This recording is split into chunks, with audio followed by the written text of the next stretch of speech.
They've failed so far. Why would it work this time?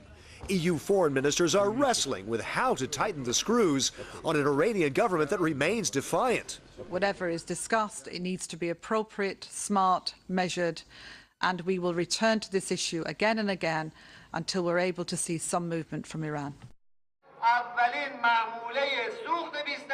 Calls for new pressure on the government of President Mahmoud Ahmadinejad have multiplied after the UN's nuclear watchdog said last week that Iran may indeed be trying to build the bomb. We have assured the whole world, international community, that all our activities are exclusively for peaceful purposes.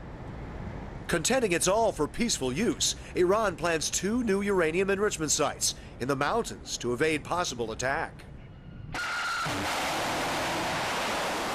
If it builds a nuke, recent missile tests show delivery capability. They're the latest evidence that existing sanctions and years of talks have failed to stop Iran, including 3 rounds of UN sanctions. They froze assets, blocked weapons sales, and banned so-called dual-use materials that could be used to build a nuclear weapon.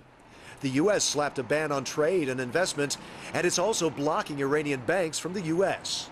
I think Iran is very clever in setting up front companies. They can acquire almost whatever they like, but clearly the sanctions are making their life much more difficult.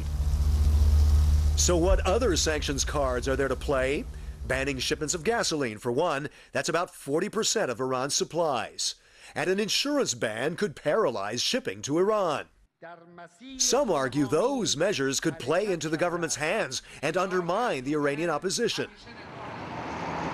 And China, which imports 15% of its oil from Iran, has been reluctant to back new sanctions.